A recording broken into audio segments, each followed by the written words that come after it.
What is up, everybody, and welcome back into the Play the Fights on College Football Show. Week 16, technically, Army-Navy, Week 15, bowl season, Week 1.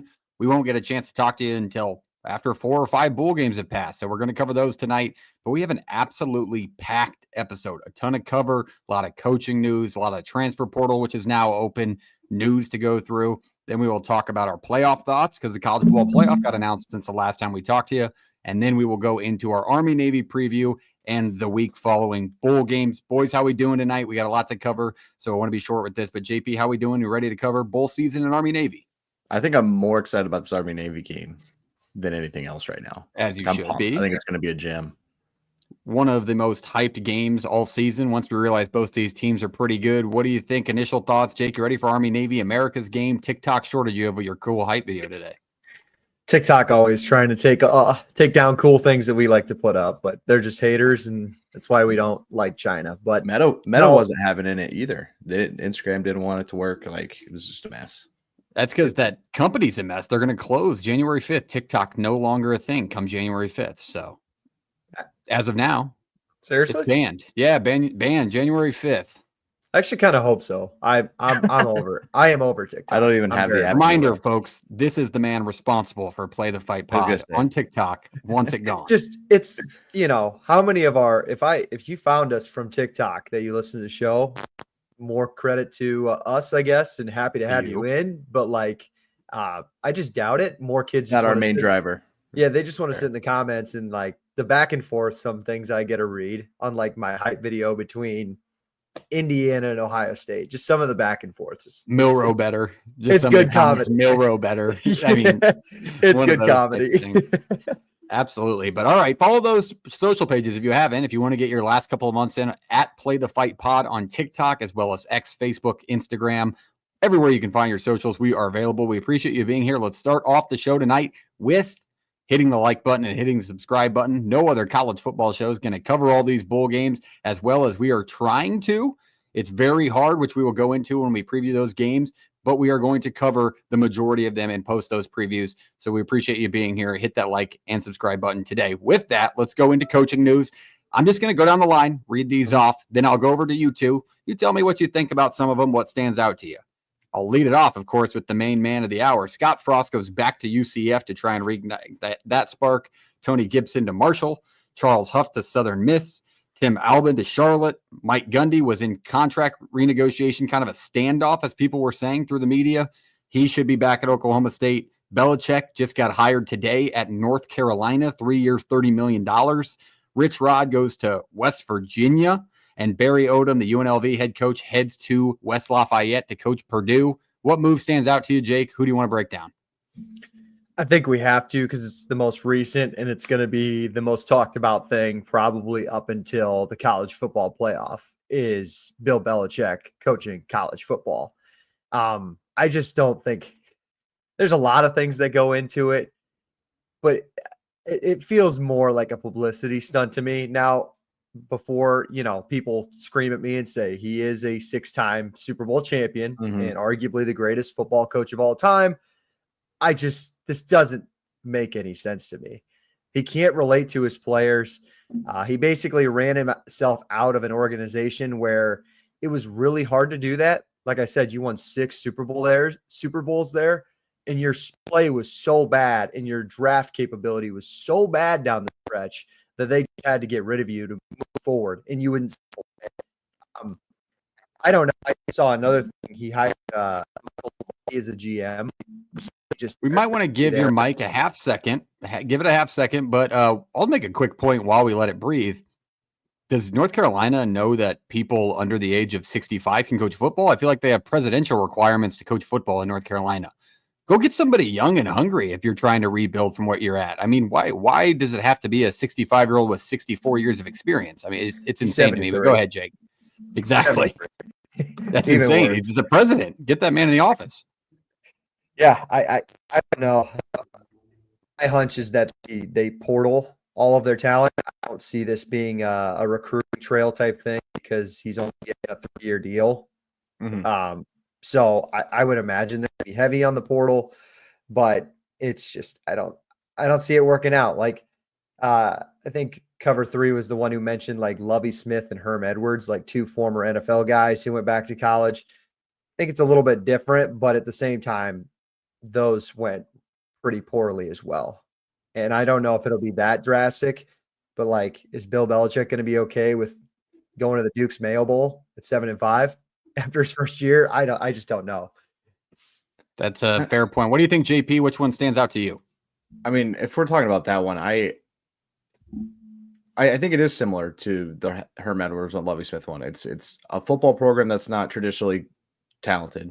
You know, they've had their problems. They try to make this big splash hire. Now, I'm not going to say the guy can't coach football. That's obviously would be a stupid statement.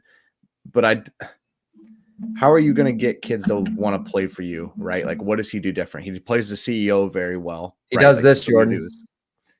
Well, that's what a head coach does, like the NFL. No, like they play CEO. Six rings. That's how he gets kids to play for him. He's going to have to make incredible hires on the outside, guys to recruit, position coaches, coordinators, things like that. He's going to be able to coach football, but he's also got to play the CEO role, which college football has kind of moved towards that. The head coach is a little more CEO-ish in some ways. That's what an NFL head coach is in a lot of ways. It just, I don't know. I feel like it was put all your chips in one basket, but if it doesn't work, I think it sets you back even farther as a program. I think so too. And so I'm not super excited about it. I mean, if it works out great, I don't know, but it's just not where I would have gone with that program and what they really needed. They needed revitalized, and this brings excitement and buzz and things, but are college kids really going to be swayed away from the bigger programs to go play for Bill Belichick? I don't know, but it doesn't, I personally, as a college kid, wouldn't be thinking, "Oh, I need to go to North Carolina to play for Belichick." There's other things, and they needed to make a splash, and I don't think that was the kind of splash. On the flip side of it, I think there's a side benefit. We talked about this with Deion Sanders a little bit going to Colorado. Was he one of the best NFL players of all time, Hall of Famer? Absolutely. Did the college kids now get to see Deion Sanders in his prime and how he dominated the league? No. So I kind of viewed that as a moot point. But when it comes to Belichick, I think these kids were at least, 7 or 8 at the time where he was really rattling off the Super Bowl every other year, it felt like. So maybe that's a side benefit because it's been so recent that he left that he still has those NFL connections. So you get those players that are like, I need somebody with NFL connections. That's the end goal, which some kids are going to have that. And some kids are going to, most kids are going to have that. Talent's going to, I was going to say that too, Parks. Let's not kid ourselves. I mean, there's probably 80% of Division I football players think they're going to the NFL. Yeah, it's like your sophomore year in high school. You think you can go D1. Same thing. So that's what I'm saying. Like, I think that's the biggest recruiting pitch is that every kid dreams of the NFL. Who's got a better connection than the greatest NFL coach of all time? So I do think it could work to his advantage. That's going smaller and smaller. I mean, I get that like there's better resources and you can, grow under certain coaches better in certain programs in a way. But if you're good, man, talent's going to the NFL's going to find you. They find talent. Doesn't matter D2 level, D3 level, NAIA level, MAC, SEC, does not matter. They will find you. And so now he'll have structure. This program will be a program. Like it will have structure. It will have, kids running the right way. They'll put kids in a great spot to succeed. I just don't know if it translates to wins and success. That's on Saturdays. We get, speaking of which, of our coaching news, we get Scott Frost, Bill Belichick next year, UCF, UNC, 2025. Must watch TV. Going to the Frost move really quickly. I mean, obviously, I've had Husker fans in my comments saying they want Frost to be successful and they hope the best for him. And I've had Husker fans on the other side saying they hope he loses every game. Fuck him. But it's a personal choice. I would say I'm pretty in the middle of it. I still view him as a national champion quarterback at Nebraska rather than a failed coach. It just didn't work out. I think it wasn't a crazy hire at the time. It just didn't work. Do I think he'll be successful there? Yeah, probably. That would just be a very, not only Scott Frost thing to do, but a Nebraska thing to happen is for Frost to go win 9-10 games a year at UCF. That's what I was going to say. What's successful? Is it like this 9-10 win season? I mean, you're in the Big 12, 9-10 wins will get you in the Big 12 title. 9 with a shot. No, I know. Are we expecting that year after year? Or no, are we I don't think you can expect it from anybody year after year in that league. I just think it's going to be so wavy. You'll have your normal teams that sit 6-8 or 6-9, but it won't be the same team winning it and being in that title game every year. I feel Definitely like be different than being in the American. I'll say that. yeah, I feel like just obviously this is a terrible example, but just I feel like being on Twitter and seeing how fan bases react throughout the season. The UCF feels like one of those fan bases that expects 9-10 wins every year just because Because they're they're in the young state. and hungry and they're all over Yeah, social media. right. They're exactly. It's Biggest a college young, in America. yes, new program. You're in Florida. You think you have access to everything, even though there's 900 teams in the state of Florida. Mhm. I don't know. I feel like the expectations, they're going to be hard to live up to. I mean, he literally left on a 13-0, literally quote unquote national championship season. So Yeah. I don't There know. is another side of it too, where I felt like when I read it, I was like, God, this almost feels like not very similar, but a Shiano move at Rutgers, reigniting the spark. We're like, if we bring this guy back, 13-0 is back on the table. So I don't know what Rich UCF Rod, expects of him. I say Rich Rod, like everybody's doing this. Rich Like Rod Rich felt Rod earned, going, but though. I feel like he earned his way back into a spot like that. Not necessarily just at West Virginia, but to be in these debates for a power move or a power coaching position. sure. I don't disagree. What he's done at Jack State's awesome. It's just kind of funny. Like, wouldn't he want to take a step up somewhere else? I don't know. He Yeah, probably you kind loved of his put time yourself in. in a pinch. Like it's like I feel like your floor on how bad you can be is much higher, and the ceiling is up here, right? Like there's not much room for error. You need to be in this tiny little quartile for you to And be seen as a success in your second stint at a school. it's again like the UCF conversation with Frost. He had West Virginia at the top of the world with Pat White in those football teams. Like Not a those lot West of Pat Virginia, Whites growing trees. No. those West Virginia fans expect that now in this Big 12 league where they think everybody can win it every single year. And now that Arizona State won the conference, they're like, look, it doesn't even matter what the preseason. There's going to be so much of that talk from every single fan base in that league. West Virginia fans love them to death. They still think they're like those Big East days where they're a top 15, top 10 program every single year. You And guys now that remember when we previewed West Virginia, Penn State, and one of the West Virginia fans were like, don't come into Morgantown talking like that, because I was like, Penn State's going to win this game. And they were very upset. yeah, I realize who you are a little bit. Look in the mirror.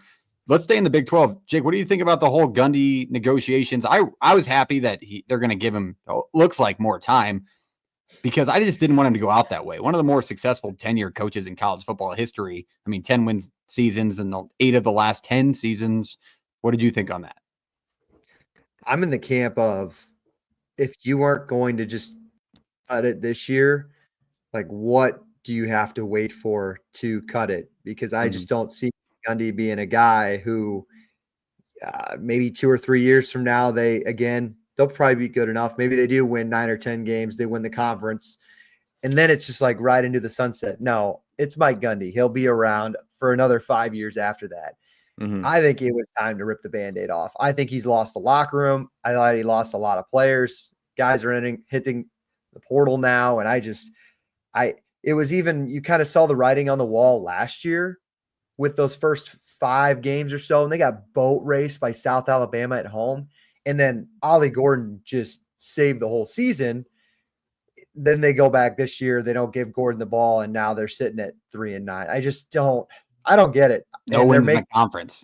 Yeah, he fired his entire coaching staff, and Gundy has done this before. And Gundy's not the type of guy to get big, like assistant coaching jobs either. Like he hired his D coordinator that he just fired. He was like a Division II guy or something. So Yeah, I don't see this working. I really don't.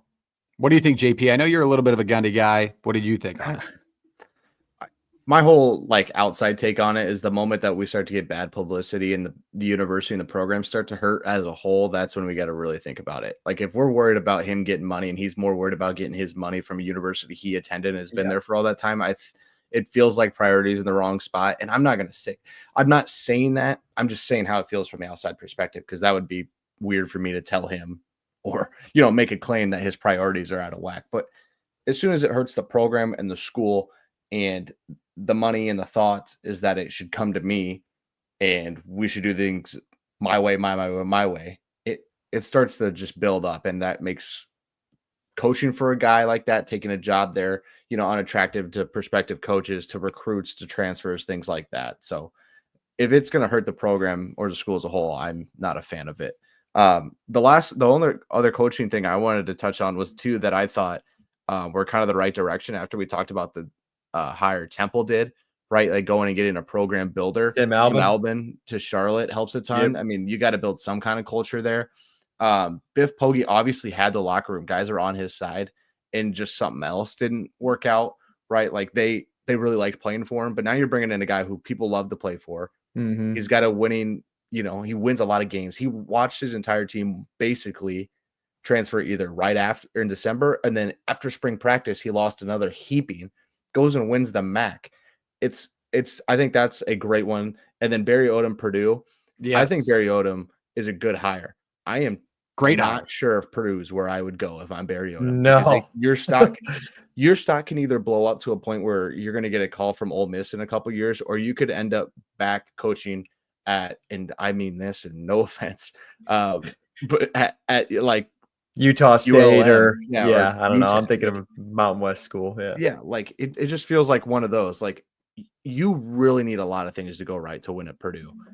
Without the West, without they're not putting money into football, they're putting it into basketball, they're putting it into other things. You need a lot to go right, and that's my worry, is that I think he took a job it could go disastrously wrong. I just don't see him sitting at 5-7, 6-6 all the time. Like, I don't know. One thing that sticks out for me, I love the Odom hire. One, I think Purdue is a little bit skewed in view now with how things ended in the Brom days. Like, they were never a 10-11 win team. They made the Big Ten title. They snuck in or won, right? But Brom was never a guy that was going to have them consistently at that mark. So what are they asking of Odom? Kids in there. It's not the same. Like, you can't bring the talent in there that you've had. Their collective's not the worst thing in the world. Like, he's got a little bit more than you think. It's a basketball-based school. That's where the majority goes. But he's got some tools. It's just a tough place to recruit to. But, look where he got Haj Malik Williams and Matthew Sulka. Like, those guys play in Vegas. Yeah. Not in West Lafayette, Indiana, in the shadow of Mackey Arena. The Vegas might be it's a bold take for college kids to be like, yep, I want to spend every weekend in Vegas. I can't imagine they're out on the town unless they're getting flung. And I if they weren't out on the town in some way. I'm not saying they're on the strip, but there's plenty of Vegas for everybody. Yeah, we're not no more than you're going to do at a house in West Lafayette with the money that they have, the majority of them. I don't think that's true either.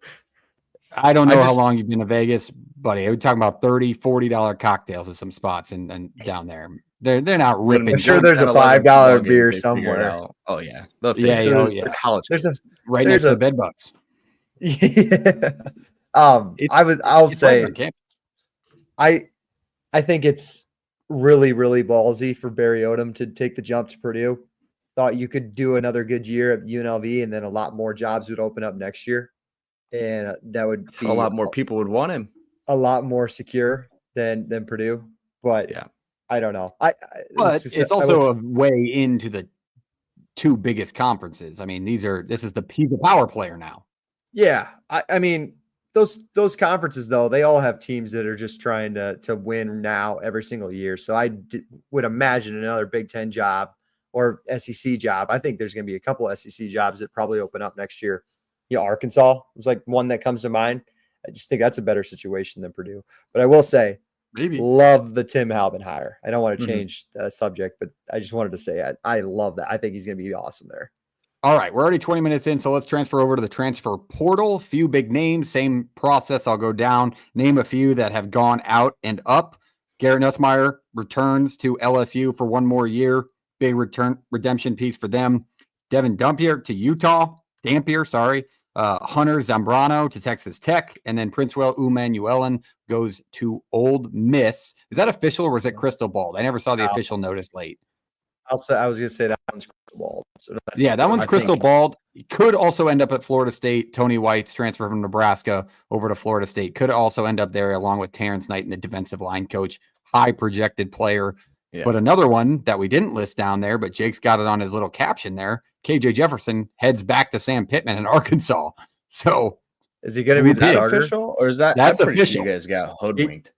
He That's a just fake tweet. account, fellas. Did No, I it's retweet official. that? Yes. No, I That saw is it. not. That one's not. Did I get I am- bamboozled? So he's calling people, the P word. Is that real? If you're in the comments, GA, where's our boy GA? He'll know. I don't think it is. GA, real. are you in the I think comments? you got hoodwinked. Yeah, that ain't real. Damn No it. shot. No, that's real. Jake. I got bamboozled quick right before the I pod. knew you did. I was gonna say you're gonna say That's something. all right. I'm still keeping it up. I'm keeping it up I- because he is there. There is rumors he's coming back, so I am faithful. He will come back. The trend of Ole Miss wanting to spend might stay the same because I think Yeah, the last time I looked, 3 of the top 10 portal prospects were Ole Miss crystal balled already. Offensive line, Yeah. defensive line, and playmaker. I guess they're just going to spend the money again. Hey, more power to you. Don't lose a bad game to Kentucky, and we're not talking to Ole Miss like you need to, try and do it again. The Grove is not short on cash flow, it appears, again. But we'll see if they can finally put it there's together too many again. We'll have the names same that- conversation. Too many names that haven't committed yet for us not to. We can have a whole episode about diving into this, and we will. We'll do plenty of it. We have so much time to talk about how these fits and who ends up where. Right now, I think we're all very much locked into our schools and just seeing the names that are getting rumored in spots. But there's games to talk about, baby. Let's talk about some football. Well, there's Yeah, also transition back to the portal quickly. There's some names like transferring from Nebraska to Iowa State, perhaps, and Malachi Coleman, so we can represent the we'll see. mid-3. We'll see if We'll that see there. happens. But a lot of these schools that have high rosters, like Nebraska is one of them. Everybody kind of freaks out when they see all these players jump from Nebraska. None that are massive. We retained a lot of the freshman guys, but we had 144 players on our roster. We got to cut it down to 105. So you're going to get 35 to 40 names, and we're not even close to seeing the end of it. But it's not the gigantic pieces, especially when you lose your D-line coach and stuff. So just quickly, there's going to be a lot from a few specific teams that carried 140 kids, including walk-ons. So be on notice for that. There are going to be some kids that get left in the dust, like literally don't have a place to go play because of these roster limits. So we'll see how that goes. But Jake, any last thoughts, transfer portal, before we go into the playoff and then the games? Yeah, I just threw those names down for a couple of reasons. Dampier, just crazy. We're 3 days into the Oh my portal, God. and Utah's already got a quarterback. I think they might pick up one more, but interesting to see Kyle Whittingham just go right away and get a quarterback. I like Dampier, so it sucks that he gets to go to Utah. He And then to Utah to stop or to sit. By the way, that's my thoughts. I don't think so either. And then the Zambrano kid's just interesting because as of now, he is the number 1 lineman in the portal, the Illinois State transfer. Yep. And Texas Tech spending a little money already, going to pick up. You probably got a couple hundred of thousand thrown at him. I mean, offensive tackle feels like it doesn't. I think last year we saw a lot more interior guys, and they knew where they wanted to go. It was quick flips, but Texas Tech to be the one somewhere this kid lands, I think is telling you something. And Wigman's rumored to Houston. Yep, I saw that. That's interesting. Kind of fits what they do there, though. Like, I don't know. It's not that He'd much different be than a what shiny Tom Klein turd. was running, but It'd be a shiny turd in that pile going in they there. still made one of the better hires last cycle, so I'm confident in that program. I can tell you can throw better than key wide receiver, rumored to Georgia as well, right? That's what I saw. Visit to Georgia on Thursday. Georgia will get a big receiver. I think they'll get Singleton too. They need something. He's not. Key's got some other places to visit there, Jake. So keep that one on notice. No, but we'll see where that goes transfer portal wise. Obviously, we'll cover that throughout the entire season or portal opening. Let's go to the college football playoff. We haven't gotten to talk about our thoughts yet. I think we were all collectively in the group chat pretty happy with what we saw. I know, Jake, you were pretty not desperate, but wanted to see Arizona State get that bye. Boise State gets the bye. Who got the short end of the stick, in your opinion, JP? The number 1 overall seed. Yep. I'm telling you, this format's what for 2 years, this year and next. It's dying before it gets to 2026. Is it guaranteed next year? It's going to be it's guaranteed. It's a 2-year contract, but I think they can burn it if everybody comes together. They can kill it. Just gross. Like, it not only is it bad for Oregon, Tennessee, and Ohio State in that, like, that's why it's a problem. It's not auto bids are the problem. It's auto buys is a problem. Like, Arizona State earned your way in. Boise State earned your way in. You probably shouldn't have a bye over some of these other teams, right? And that's okay, but like, we still want the Big 12 in it. You want the G5 to be represented. I do. Others don't. That's fine. My opinion doesn't matter on the grand scheme of things. But compared to the people making the decisions, I feel like I'm speaking for the voice of college football here a little bit more, the greater good, the greater population. But the number one overall seed cannot be the one getting the short end of the stick. It's like that in no other tournament, no other format in any sport ever. We're not ones to compare college football to another sport because it's very unique in how it operates and what it does and what it looks like. This is just, that's bad.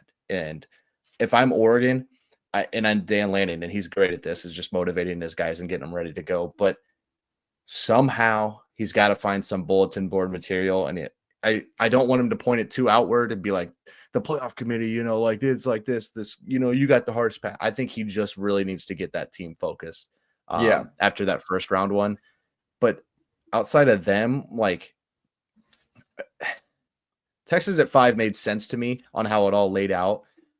I think Clemson at 12 was odd.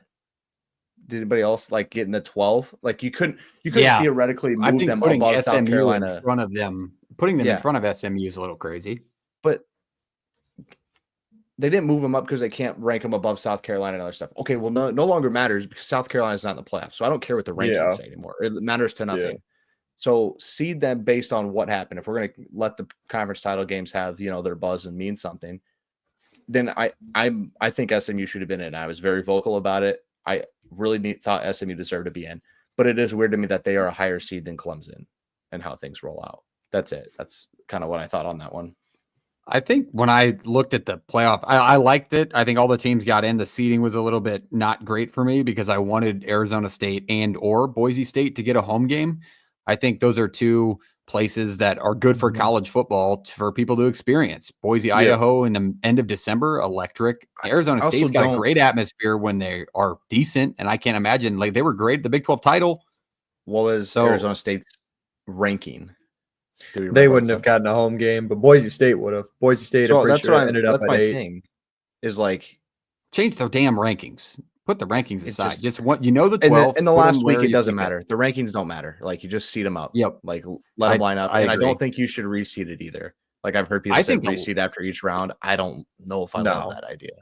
A little early preview, but I've heard a lot of people. Like I think Joel Klatt was the main one I heard talking about the Oregon spot being a downside. But then automatically assuming, they had the path of Tennessee or Ohio State, let's say Ohio State, then Texas, and then Georgia in the national championship.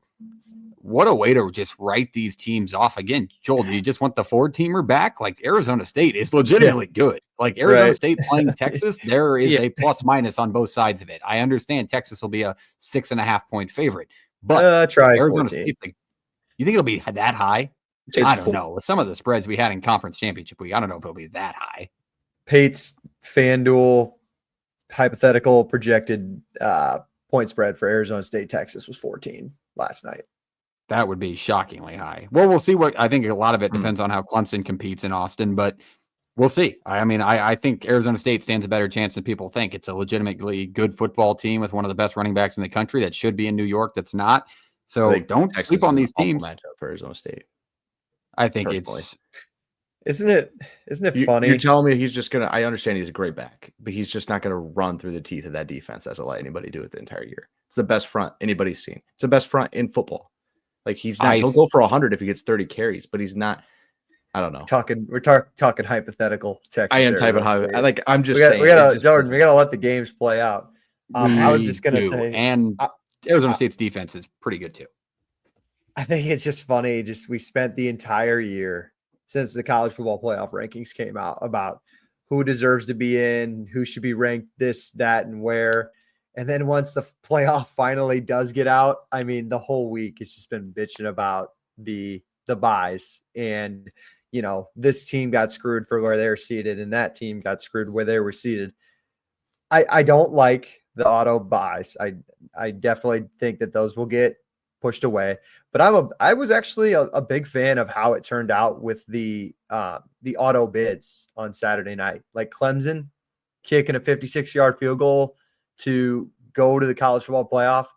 I don't know, just gives a little bit of a March Madness feel to it. Now I know we're not comparing basketball to football, but I don't know. It was just kind of the way it's set up. I thought that was a lot of fun. And it's different from March Madness because you could have an 8-20 Georgetown team run the conference tournament and get in. If you're already in the conference title game, I mean, you're a decent team in the Power Four. Like if you got to the conference title, especially in these big leagues, like you probably deserve to be in if you get that win to get to the playoff, is what I would say. Even if you backdoor your way in. I 100% agree there. But all right, let's wrap up college football playoff talk so we can go into the games. We have 5 main ones to break down. Let's start with this weekend, the one everybody wants to talk about, America's game. Check out the hype video Jake made live on X. Army Navy. This one's it'll be out there. It's on X. Elon let us post what we want. Free speech, free video, no copyright. Shout out Elon. Let's go to Army Navy. Army Navy is always a fun one of the best events of the year, always a great watch. JP has a principal play. Will it be in effect? Jake, break it down, and then JP will let us know. Yeah, this game, I mean, you know what you're going to get out of this game every year, right? But now you have an Army team in a different circumstance who just came off of winning a conference title, and now you have to play still your biggest game of the year. Like this rivalry between these two teams is nothing you'll ever see in the sport of football anywhere else. And that's why we love it so much, right? It's a standalone Saturday. Well, kind of, but we'll still classify it as a standalone game on Saturday. It's the Bryson Daly show with Army. That's who it evolves around. Like he's not going to wow you away with his arm. He doesn't throw a ton. Navy kind of has the ability to throw the football a little bit in their wrinkle of an offense. But Bryson Daly, man, he can hurdle you. He can run right through you. He can stiff arm you into the turf. He can juke around you. He just runs that offense so much better when he is healthy and playing football. I wonder, too, with Army, the distraction side of things, with the Army offensive line coach taking the Central Michigan job, the head coaching job, we didn't even hire that in our coaching carousel. It was rumored that Monken was in the mix for West Virginia, but now that we know Rich Rod's going there, maybe everything's focused back on beating Navy. But you wonder with some of those coaching things, Jeff Monken, his name could still swirl around some big jobs. So you wonder on the outside of things. All right. The over-under, extremely low, as normal, as it should be. JP, you always say Air Force Academy or Academy unders. Are you taking it this year and break down the game? You take it every year. It's just a principle at this point. It's 8-1-1 in its last 10. I believe it's hitting that over a 70% clip in the last 30 meetings or something like that. Like it's a lot. So that is just something you do. Obviously, getting later in the week, you're getting the bad end of that number. So understand that. But when I look at this one, like Navy started off hot, right? Kind of ran into Notre Dame, sputtered down the stretch. The Horvath injury really kind of changed them in the middle of the year. They've gotten better down on the back end. Put up a lot on ECU. They really struggled against Tulane. But what happened to Tulane when they played this Army team? Like, Army just kind of did whatever they wanted. They out-physical them, got to a point basically where Tulane just felt like they weren't willing to play that game anymore. They're tired of getting hit in the mouth. This is a Navy team that won't go into that. I think this Navy defense is decently solid. Like in the American wise, they've been really good, right? They gave up 7 to USF, 20 to ECU, low scoring Rice. Like I feel like it's a team that's been good defensively, and it's always good in this game because they know how to handle each other. They know the little wrinkles they've thrown into things. It's just a sustained drive thing, and I think you're a little more confident in Daly doing that for Army than you are in the Woodson kid for Navy, just because he's done it time and time and time again. Navy-wise, I think if you're going to win this one, let's try to throw everything out there. You're a 6.5-point dog. This game goes anyway. Army's kind of had their number the last X amount of years when it was Navy for a really long time running this rivalry. I think they want back in the driver's seat of this one, so they'll kind of throw everything at Army. But I really do think Army is just a little more prepared, a little more confident in how they're feeling about things. Like if with Navy coming off a win, but Army like a conference title in a 1-loss year, like I think you're just looking at that and be like, we can stamp 11-1. I think Monken's staying, honestly. And I think even if the coaching search is kind of swirling that your coach might leave, these kids ain't going anywhere. They're at West Point. This is what they want to do. This is not just about their college career athletically or academically. It's about, the next 5, 10, 15, 20 years of their lives. I think they're going to stay at West Point no matter what. Would it bum them out? Yeah. But doesn't seem like something Monken would do to let get out or even leave in this situation. So I think it's going to be one of the better Army Navy games we've seen in recent history. And we've seen a lot of really good ones, really close ones. Like if you look head to head, 17-11 last year, 20-17 in overtime, in 22, 17-13, like been gems the last 3 years. So I think this is going to be one of the better ones. It's also the best these two teams have been in quite some time at the same time. Usually one's having a really good year and the other one's struggling a ton. They're both having great years. You know, JP, you mentioned Army coming off that conference title win. Not only that, but I really do feel like this is another opportunity for that Army team on the national stage as the standalone game in this time slot to prove to America, or at least make their statement that, hey, we should have been in talks for that college football playoff spot more than we think. And we understand why Boise State got in. Everybody agrees with that. But it's a team that's going to be a little salty about it. You know, you win 11 games, you get blown out the other one, so people really write you off. For sure. This is a national stage spot where Army can make a statement. I think the story of this game is you come down and you got to look at Army's rush defense. Navy rushes the ball, one of the most teams in the country. I mean, both these teams do. Army's the number 3 ranked rushing attack in college football. They rush the ball 75% of the time, and Navy on the other side rushes it 85% of their play calls. So you know it's going to be run heavy. It's going to be an armed forces game. It's going to be slow. Army's going to want to dominate the time of possession, like JP said. Can Navy do enough on the ground to stay relevant? Because you know Army's going to get there. I feel like they're just not only more prepared, but just more talented this season. They're both good teams. Yeah. But the way Army's rushing defense has been so consistent throughout the year in limiting offensive attacks like North Texas, shout out Mean Green, you got to think Army in this spot. That's why they're a touchdown favorite in a game that is always up for grabs. But they've been so good against the rush, and that's what Navy wants to do, that there's no reason for you to think that Navy's going to score over 10 points in this game. I mean, Army's only given up 15 per game throughout the entire season, and they've faced some of the best offenses in college football, even being in the conference that they're in. So I like Army in this spot too. Let's go round table style. Any closing thoughts along with your score prediction? Who wins? Who covers? Who's the difference maker in the game, Jake? I think it's just, I don't know about maybe a player, but you could probably start with Alec Texka, the running back there for Navy. I think he's kind of struggled down the stretch. He had a lot of success earlier in the year. I think they need to hit a big pass play if they want to win this football game. I think that's the difference. They got to hit a big explosive play, and touchdowns are a premium in this game. Everybody knows that. So come out and hit a big play. But I mean, that being said, both teams started off 6-0. Army went 11-1. We know that. Navy lost 3 of its last 5.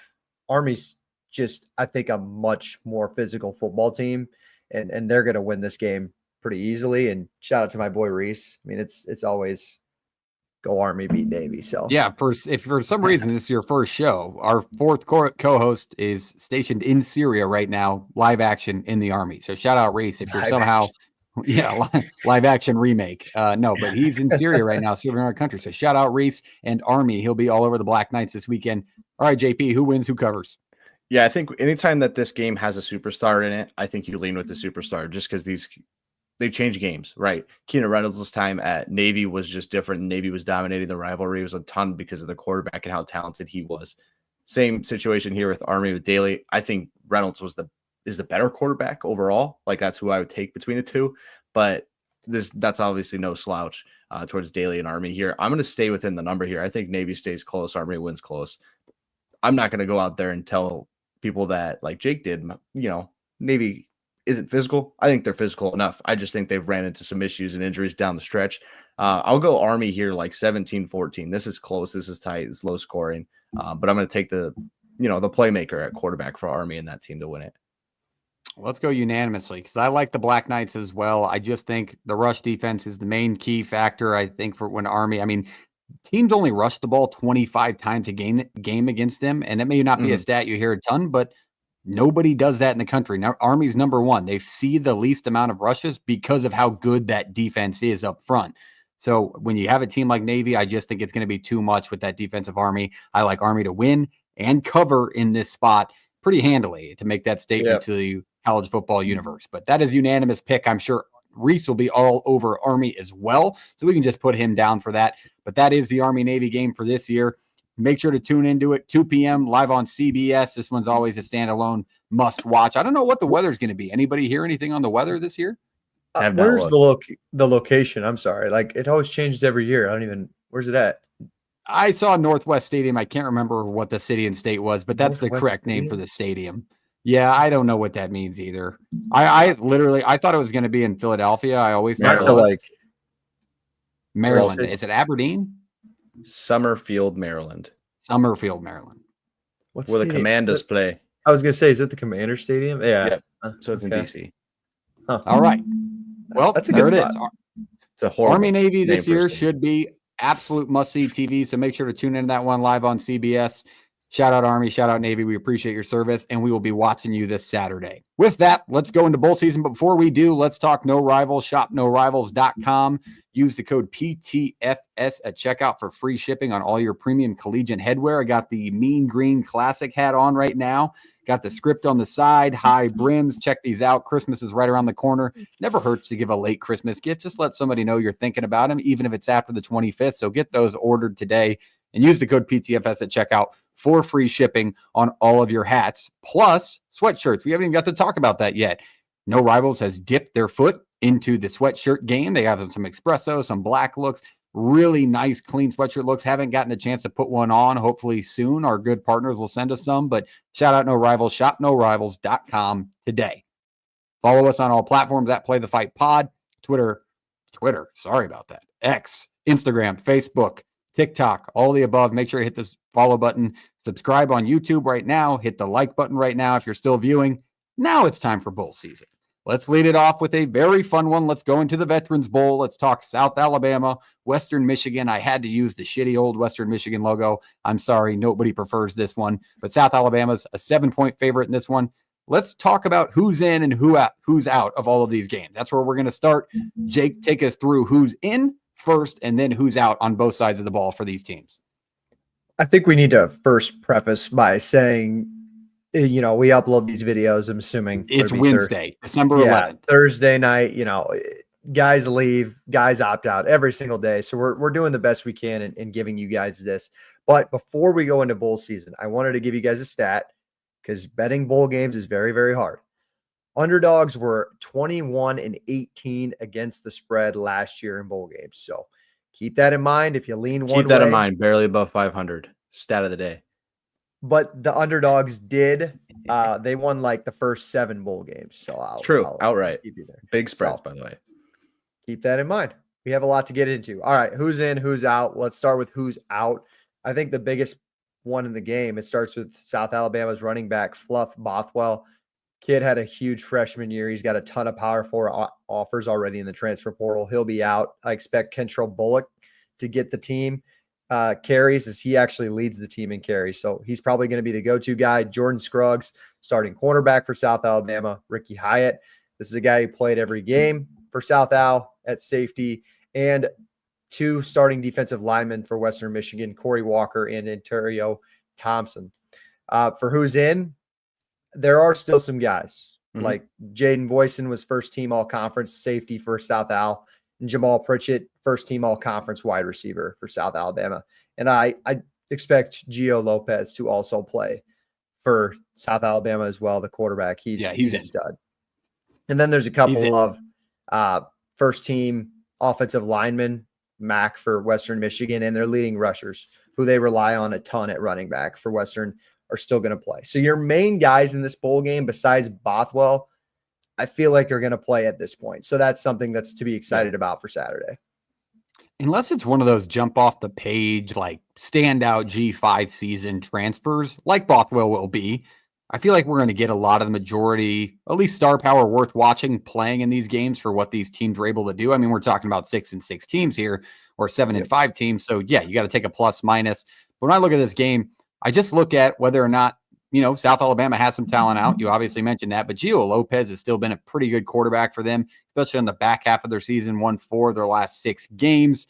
It's a decent offense. A lot of it went through the rush, but Lopez has that ability. He's the 3rd leading rusher on the squad, 463 yards on the season. So look for him to do more with his legs, but I really just think this game's going to be high scoring. You look at Western Michigan's defense. They haven't been great this year. That's really where they've fallen off. They give up 31.5 points a game. So I think South Alabama will still get theirs on the offensive side of the ball, do enough to win the Veterans Bowl. To cover, I don't know, because they have that running game out. You might have to go to the pass a little bit. forcing a couple turnovers because both these two teams are pretty good in the turnover game. But we'll just see how it goes. For some reason, I lean South Alabama because of Lopez and what he's done this year, and because we've seen the really bad side of Western Michigan on the defensive side of the ball at times this season. What do you think, JP? Yeah, I wasn't high on this Western team coming into the year. We highlighted Voisin actually preseason just in what his accomplishments had been before this year. Then he adds another first team all conference to that. Pritchett, I think, is just going to light the world on fire. Jacob just told us a stat about, early games and how well the Dogs have done. I think Al wins big here. South Alabama died double digits. Too much on offense. Western didn't have a great year. I don't think it was a good MAC year either. Like, you can went down the stretch and Bowling Green started to fall off in Ohio, and Miami, Ohio kind of separated themselves. But I don't think it was a good MAC year overall.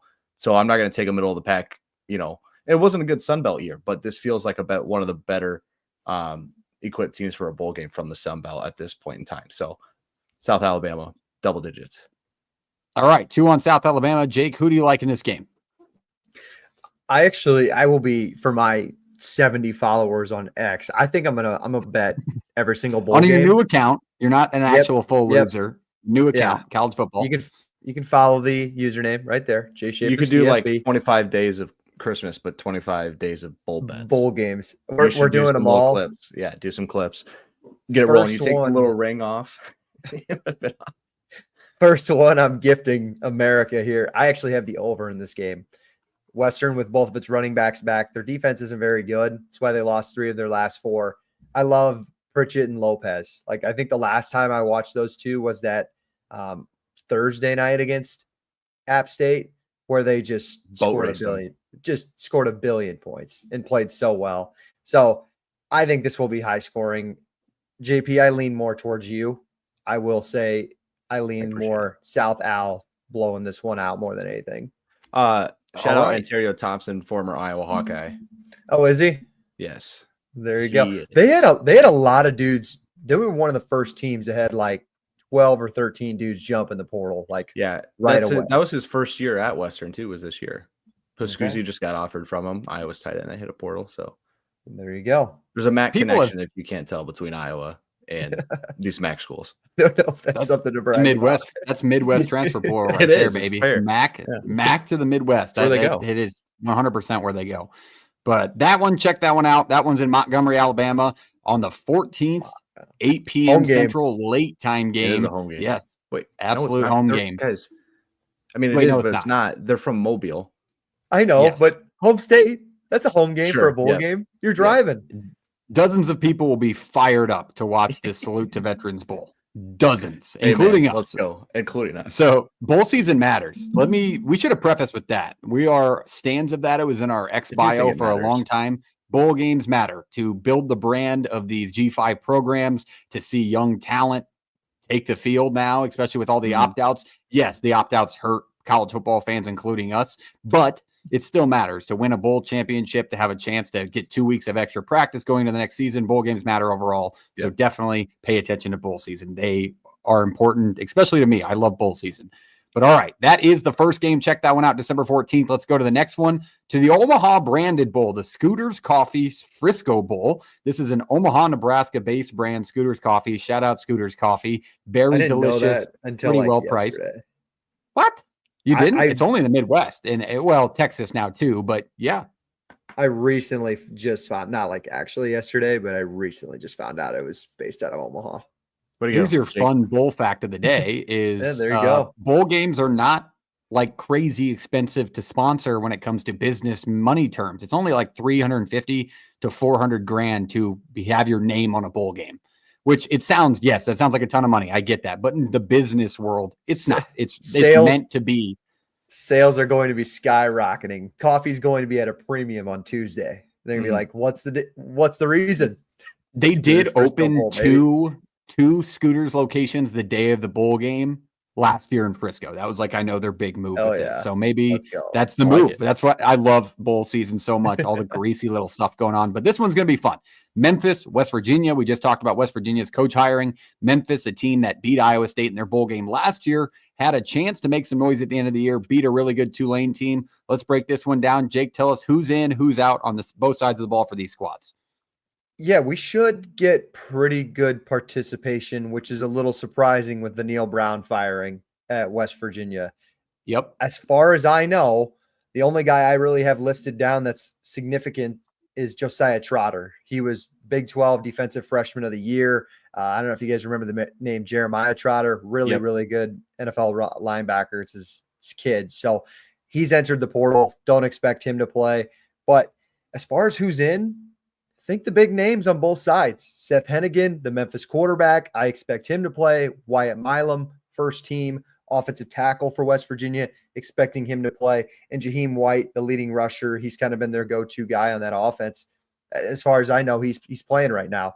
And then West Virginia, the quarterback side of things is going to be interesting, but we can dive into that once we get into the game here. I think Seth Hannigan's the first guy I want to talk about. I'm so excited he's playing. I don't think a lot of people know this name as much as they should, at least.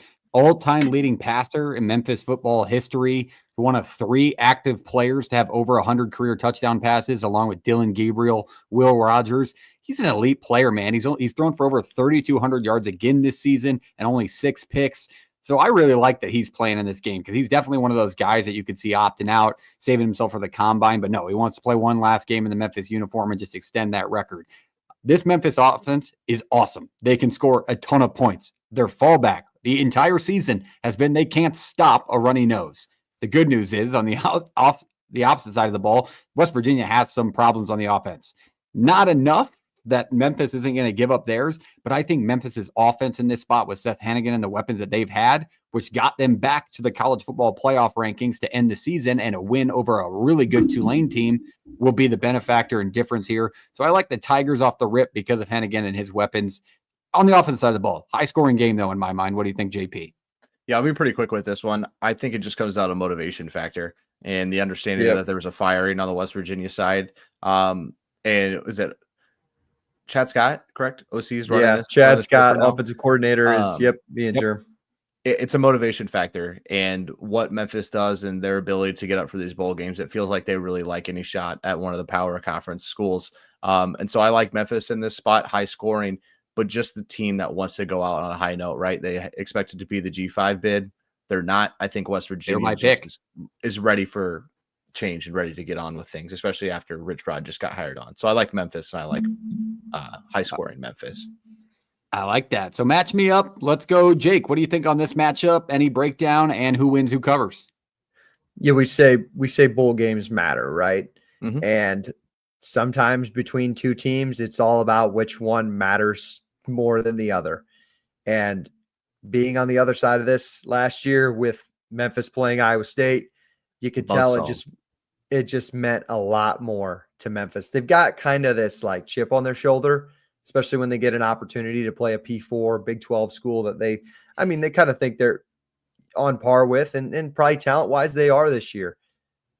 West Virginia, 5 of their 6 wins came against teams below 500. Like, this team does not want to be in a bowl game. I will say it right now, but you have seniors like Garrett Green who probably just want to close their long college career on a good note, right? And play for some pride. This Memphis team is just a decent defense away from taking the spot from Boise. Like, oh yeah, I don't think we forget that. And they're going to be one of the first bowl games played. So that being said, I really like Memphis too. I know we're starting it off by picking favorites early, but I really think Memphis has got this one. Yeah, it definitely does matter more to Memphis. I think also when you look at West Virginia, if we go back to my preseason takes on West Virginia, I'm going to look pretty smart, way smarter than I actually am. But I was just not sold on Garrett Green, who's going to be one of the best quarterbacks in West Virginia history at the end of his career.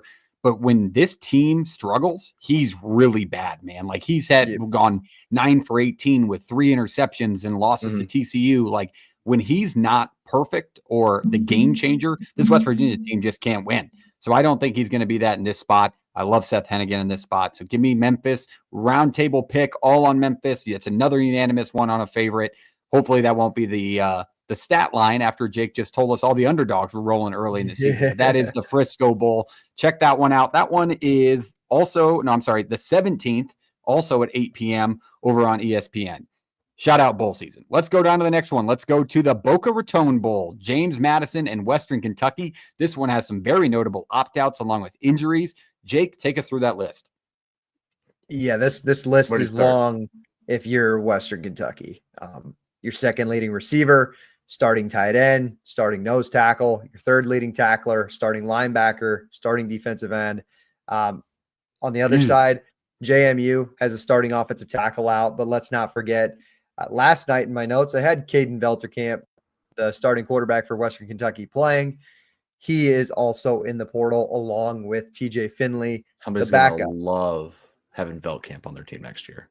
So we get a third string quarterback appearance from Western Kentucky. Also, Alonzo Barnett the third. Don't want to disrespect him because he's been awesome this year. Starting quarterback for JMU, not transferring. He's out with an injury though, which sucks because I love watching that kid play. So we don't get either starting quarterback in this one.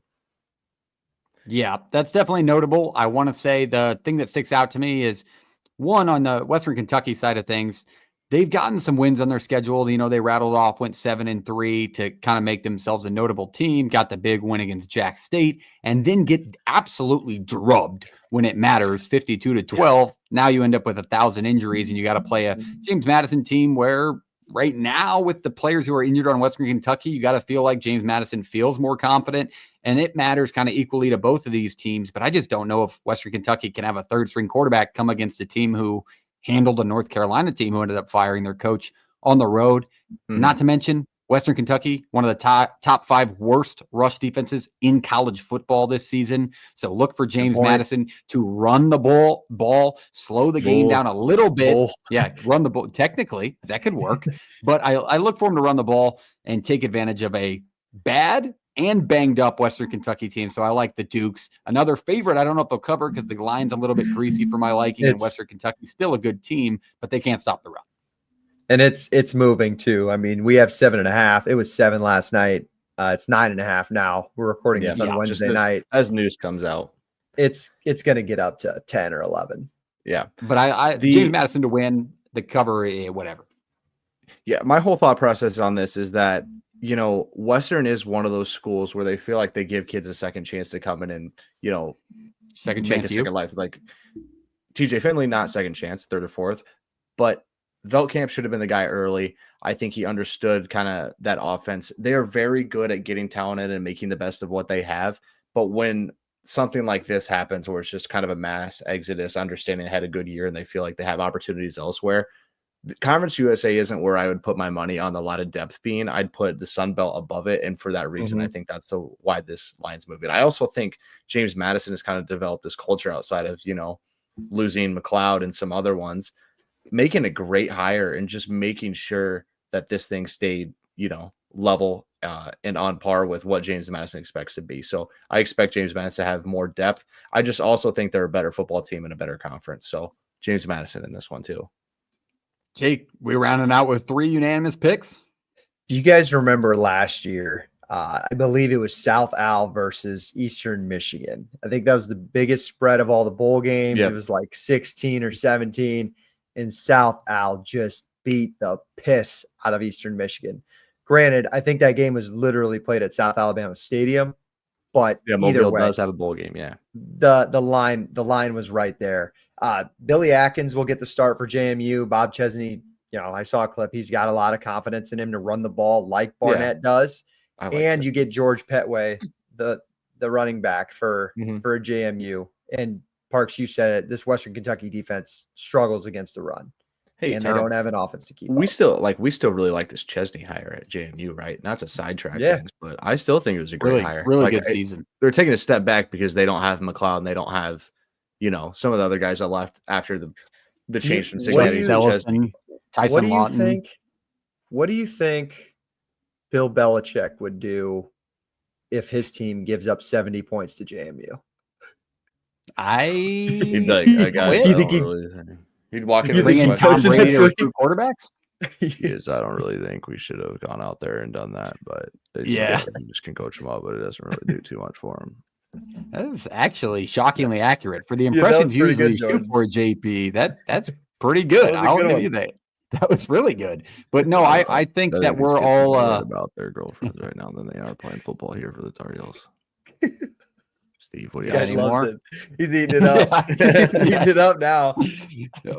Jake. I feel like Belichick's taking a little bit of rent-free space in your head there. I mean, you bring him up again, but speaking of that North Carolina game, talk about James Madison. Yeah, so we Go talked ahead. about how good of a year they had. I just brought up that they scored 70 in Chapel Hill.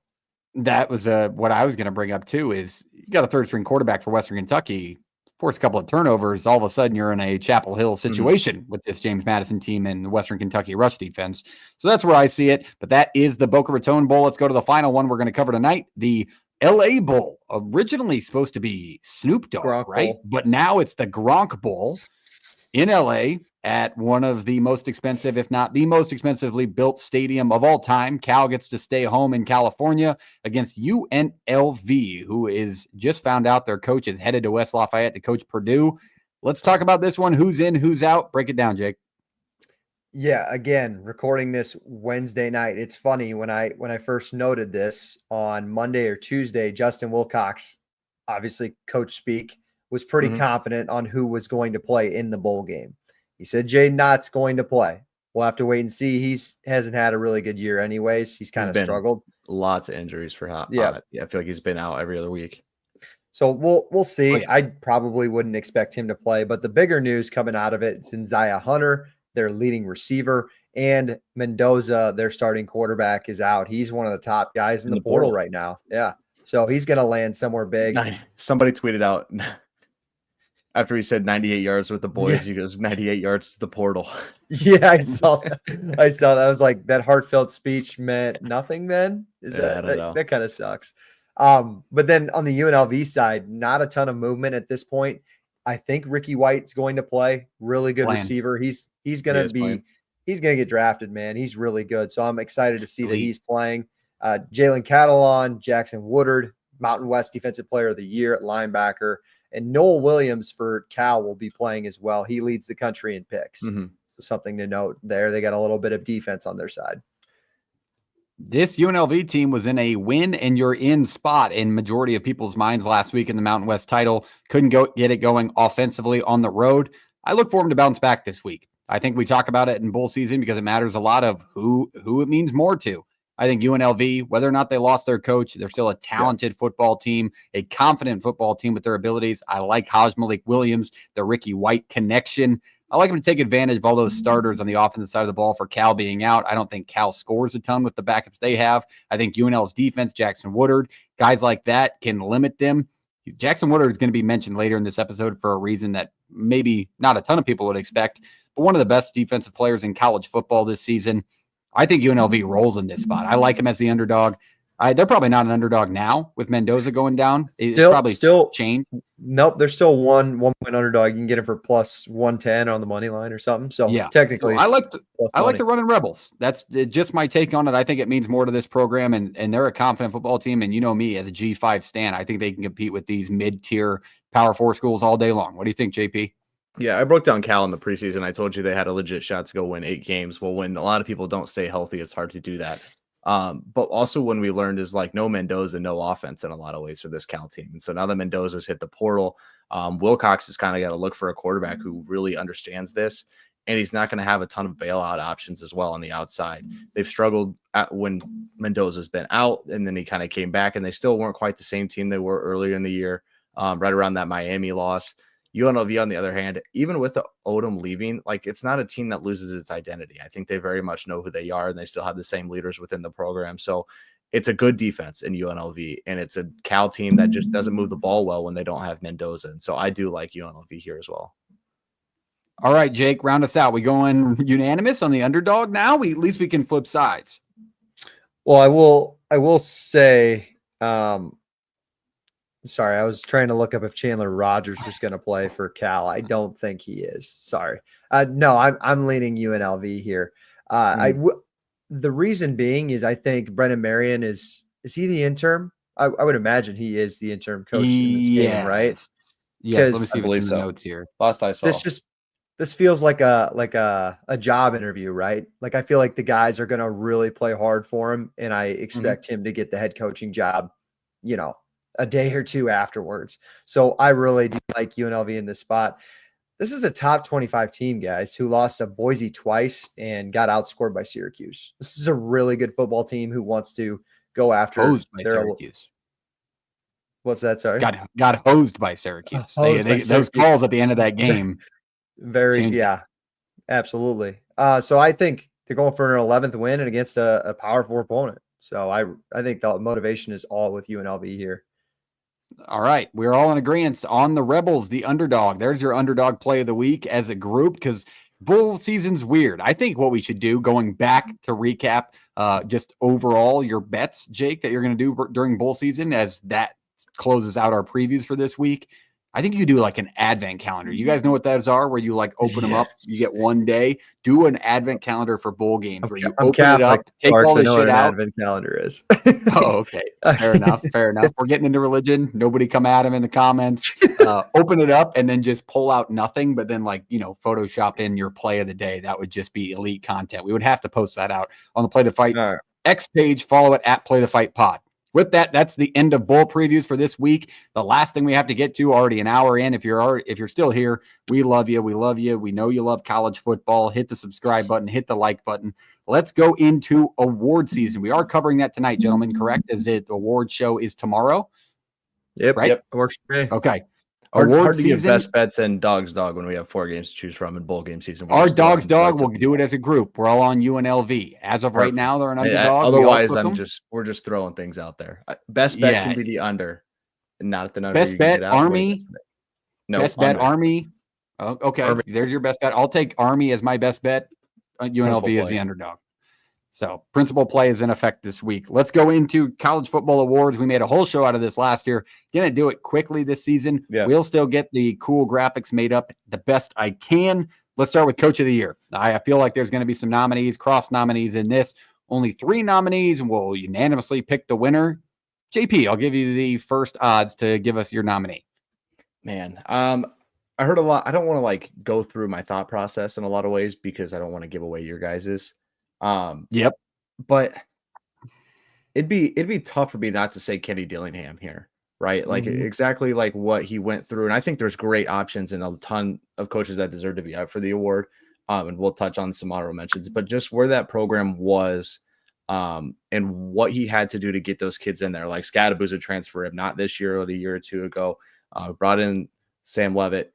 That's a great get. Just had a team believing in themselves in a different way than and turned a lot faster than people thought. We thought Dillingham was a great hire to start. We didn't think it turned as fast as it did. So I picked Kenny Dillingham for this one. All right. I'll take the second pick. Everybody knows where I'm going with this. Curt Cignetti over to Indiana. You take one of the worst Big Ten teams, not only the past season, but over its overall history, haven't been good or relevant in quite some time, to the college football playoff, an 11-win season, and you talk out of your ass while you do it. And so I like Curt Cignetti to get this award. He's going to be recognized on the main stage, especially if Indiana rolls into South Bend and wins in the college football playoff. He'll definitely be one of those notes. Cignetti's my nominee. Who do you think, Jake? You're kind of the outside guy. Who's going to be the third pick in there?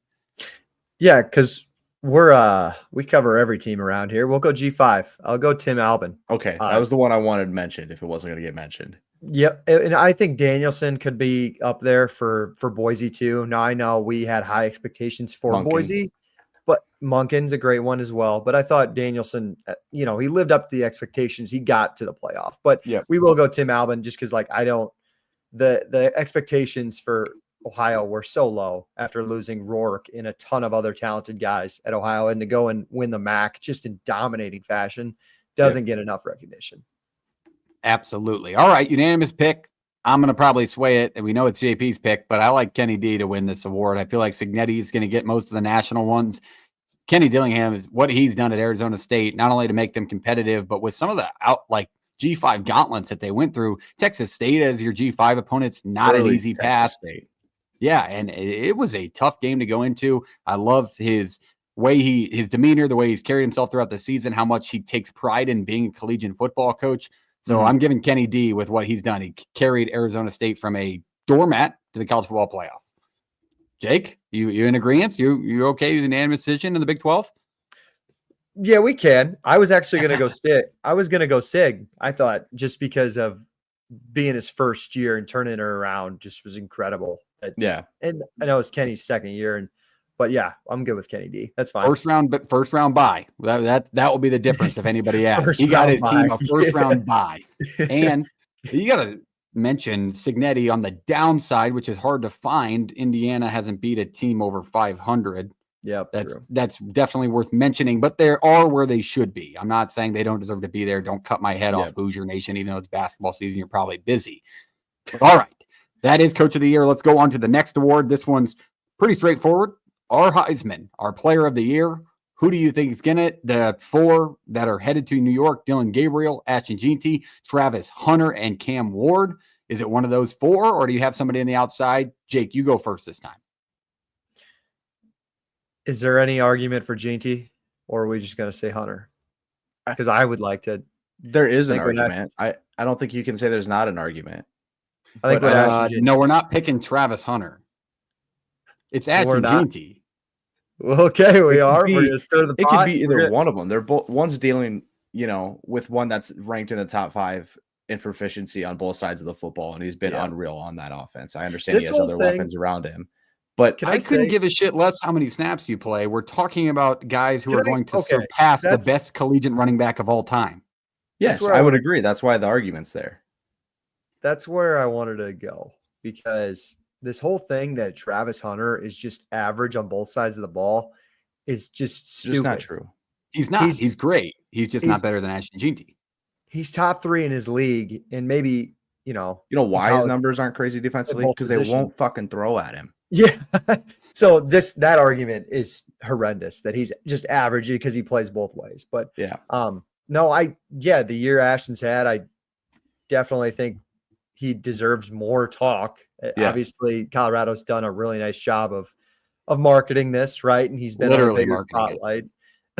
So, that being said, I'm good with either one, but we're just going to be that podcast. Well, I know what's going to happen here is that Parks is not going to vote for a Colorado guy. He really doesn't think he deserves it. No, that's not it at all. Because I have said this before, even when Nebraska was playing them, Travis Hunter as a human being is awesome. I love Travis Hunter. I love his YouTube channel. I love his streaming. He's a great football player. I just hate the school he plays for. I've said that a million times. As a player, yes, he deserves to be in New York.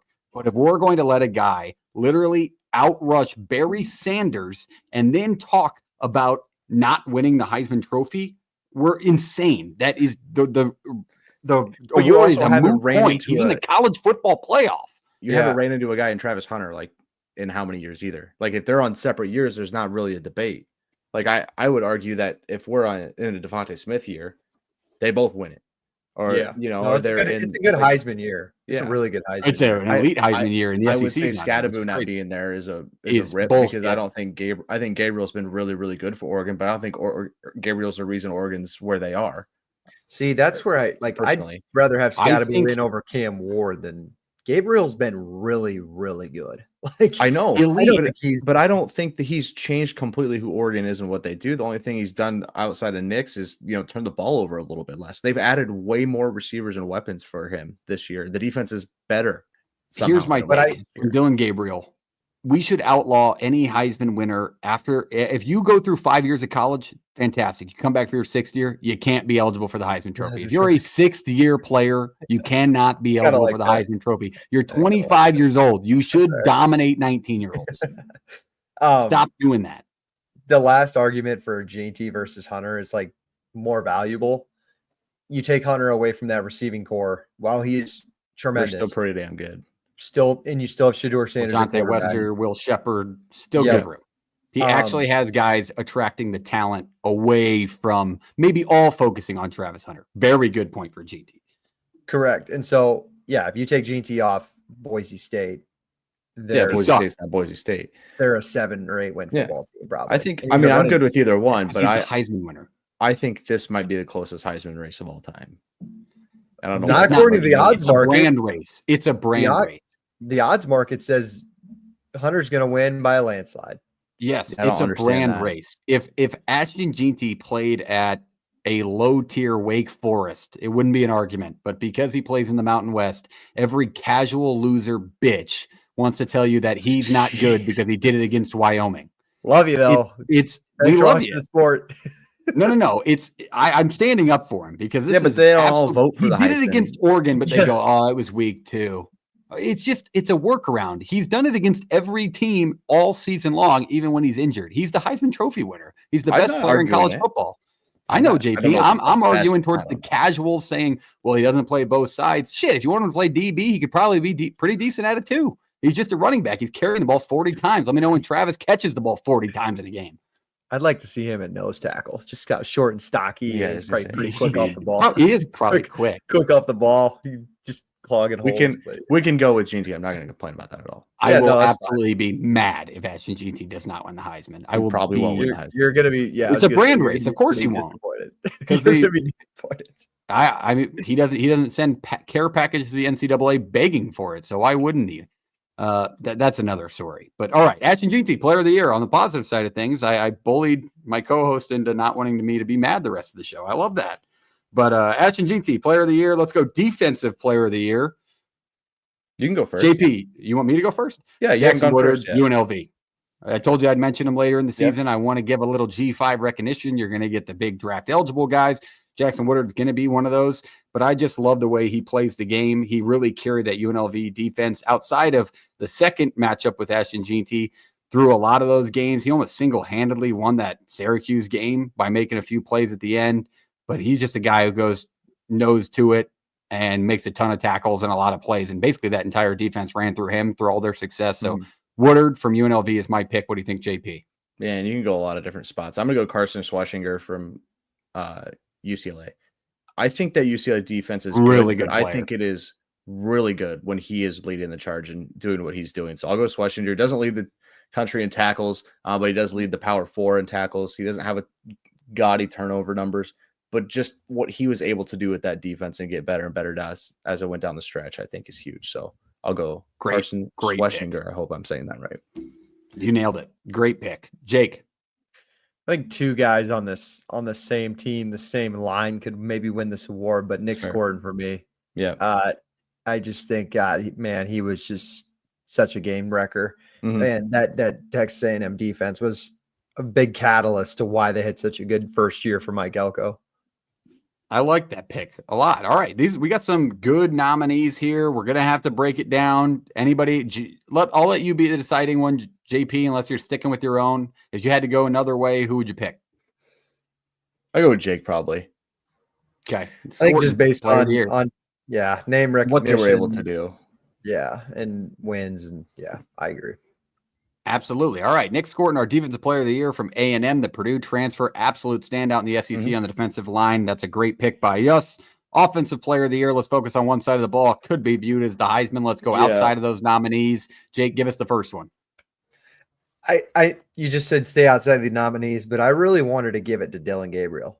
That's fine. Okay. I'm not going to be mad at that. He's also has no shot at winning the Heisman. He's in New York for free hotels and meals and photo shoots. And that's why I want to give him as my Offensive Player of the Year, because he's been really elite. And I know Oregon's the only undefeated team in college football, but he just still feels like he has not been getting enough recognition. And I'm hoping in this 12 team and these next couple of rounds, he'll get the recognition he deserves, because he's had just an astounding year. His completion percentage, I don't know what it is now, but it was incredible. Like the first 5 weeks of the year, he was like at 70%. That's just insane.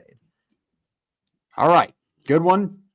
Jake, JP, you're next. I won't take your spot. Caleb Johnson. I'm just kidding. But I could, because you could tell he was that reliable. I don't think really anybody would argue that. No, I'm not gonna be a homer on it. I'm gonna go Shedeur, and there's a couple of reasons here. I think Cam Ward is massive for what Miami did and the revitalization and having a legit shot to go to a playoff, right? And a bad loss at Syracuse hurts, and the Tech loss again, like that's big for him. But I think without Shedeur, that Colorado offense doesn't hum. I mean, consistently not turning the ball over, tons of passing touchdowns, finding ways to continue around an offense line. They got better this year, but not, a ton better. High completion percentage. I mean, mid 70s in the completion percentage. He is an NFL ready quarterback. And I think he really changed, a lot of, and they started losing games down the stretch and it kind of lost the spotlight, but watching him play is impressive every time. Like I understand, the love for Colorado in some ways and the hate for Colorado in some ways, but you can't deny the kid's been awesome at Colorado in his time. Like he's battled through everything and he's tough as nails too. So I'll go Shedeur. Absolutely. I think Shedeur has that factor that we talked about with Ginty, where if you take him out of the Colorado offense, they're not even remotely close. No, you can't just plug any quarterback that's going to take hits like that, consistently escape the pocket, and not turn it over. Like, I just ain't going to be Ryan Staub. I'll just say that right now. Yeah. Hopefully it's the new 5-star that they're bringing in next year. But I'll go to the other side that we already talked about him probably shitty being in New York, but Cam Scatabo, Arizona State, led Arizona State to the college football playoff along with our coach of the year. So that will be my nominee. Jake, you'll be the deciding one here. Either stay with yourself or pick one of the other two. Who are you picking? Yeah, let's give recognition to the only team who's undefeated and somebody off that team. So Dylan Gabriel is my pick, unless anybody's got a rebuttal. No, all right, I don't have a fine. rebuttal. We can go Dylan Gabriel, offensive player of the year. I don't think I would have been mad at any of the three. My whole thing was I just think if Shedeur wasn't a little overshadowed by what Travis Hunter's doing and they would have won the 2 games, played for a Big 12 title, I think it's a little different. But I mean, you're making good points about what Gabriel's done with this Oregon team, right? Mm-hmm. And they've been challenged. I just don't know through the hard times too. The thing with Gabriel is, let's go back and we can look at all of the transfer portal quarterbacks, and stick them in the spot that Gabriel's in. I just don't think anybody in the country out of those transfer quarterbacks last year have done it better than what Gabriel has done for Oregon. I think he was the perfect fit, and I think even with Cam Ward, just some of the turnover stuff, pretty close, but yes. But with some of the turnover stuff, it's just like, I trust him in that Ohio State game, instead of Gabriel, and some of the throws that he made? I just don't know if I do. So that's why I think he was just a perfect fit this year for the Ducks. All right, there it is. That's our college football awards for this season. Coach of the Year, Kenny Dillingham. Heisman winner, Ashton Ginty. Defensive Player of the Year, Nick Scorton. And Offensive Player of the Year, Dylan Gabriel. That wraps those up. We'll get those out via graphics. But we appreciate you being here. It's been a long episode, almost an hour and a half here. Want to give you a quick shout out for being fans of the show, taking time to listen to our smaller show. Hit the subscribe button, blow it up. Let's get to 1,000 by the end of bowl season. We appreciate you being here. We love you. Jake, what code should they use on shopnorivals.com? PTFS. That's absolutely correct. PTFS for free shipping on all your premium collegiate headwear and nice new premium sweatshirts. We love you. We'll see you next week. We'll preview Bowl Week 2. Talk about the playoff, transfer portal, other coaching moves. Always college football all the time. Jake, take us away. Bowl games matter, so let's play it.